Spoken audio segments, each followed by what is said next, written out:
আমি বিদ্রোহী ভৃগু, ভগবান বুকে এঁকে দেব পদচিহ্ন, আমি খেয়ালি বিধির বক্ষ করিব ভিন্ন।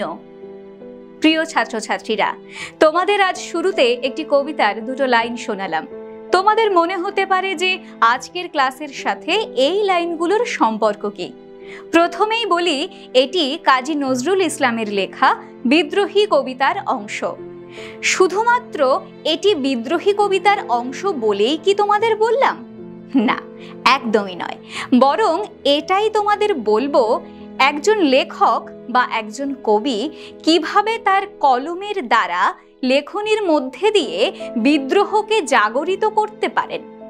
বিদ্রোহ মানে তা হবে প্রতিবাদের, বিদ্রোহ মানেই তা হবে অন্যায়ের বিরুদ্ধে, আর তখনই তৈরি হয় বিদ্রোহ, বিপ্লব, গণ অভ্যুত্থান। তবে এই যে বিদ্রোহ, বিপ্লব, প্রতিবাদ, গণ অভ্যুত্থান, এই সমস্ত শব্দগুলির অর্থ আলাদা। আজ আমরা জানব সেই সমস্ত বিষয় নিয়ে। প্রিয় ছাত্রছাত্রীরা, পারুল একাডেমির পক্ষ থেকে আমি দেবারতী তরফদার আজ তোমাদের দশম শ্রেণীর ইতিহাসের তৃতীয় অধ্যায় থেকে বিদ্রোহ, অভ্যুত্থান, বিপ্লব প্রভৃতি বিষয় নিয়ে সংক্ষেপে আলোচনা করব। চলো তাহলে শুরু করা যাক।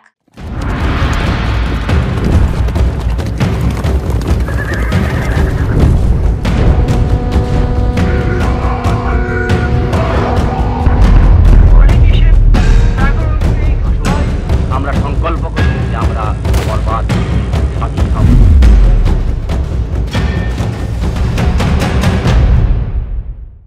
প্রথমেই বলি, বিদ্রোহ বলতে বোঝায় প্রচলিত ব্যবস্থার পরিবর্তনের দাবিতে বিরোধী জনসমষ্টির আন্দোলন।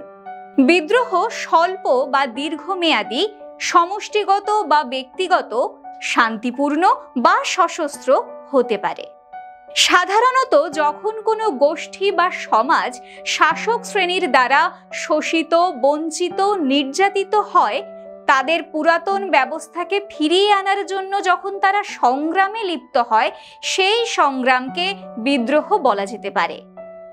বিদ্রোহ সফল হলে পূর্বতন ব্যবস্থার পরিবর্তনের সম্ভাবনা থাকে। ব্যর্থ হলেও বিদ্রোহের প্রতিক্রিয়া ধীর গতিতে হলেও পরিবর্তন ঘটতে থাকে। উদাহরণ হিসাবে বলা যায় ব্রিটিশ শাসনকালে ভারতে সংগঠিত পাবনা বিদ্রোহ। এবার বলি, গণ অভ্যুত্থান বলতে কি বোঝায়। গণ অভ্যুত্থান বলতে বোঝায় রাষ্ট্রের কোনো প্রচলিত ব্যবস্থার বিরুদ্ধে একাংশের সশস্ত্র সংগ্রাম। এই সংগ্রামের প্রতি বিপুল জনসমর্থন থাকতে পারে। উদাহরণ হিসাবে 1857 খ্রিস্টাব্দে ভারতের ব্রিটিশ নৌবাহিনীর সেনাদের নেতৃত্বে নৌ বিদ্রোহকে চিহ্নিত করা যেতে পারে অভ্যুত্থান হিসাবে। এবার আসবো বিপ্লব প্রসঙ্গে। বিপ্লব হলো প্রচলিত ব্যবস্থার দ্রুত, ব্যাপক ও আমূল পরিবর্তন। বিপ্লবের প্রকৃষ্ট উদাহরণ স্বরূপ বলা যেতে পারে 18 শতকে ইউরোপের শিল্প বিপ্লব, 1789 খ্রিস্টাব্দে ফরাসি বিপ্লব।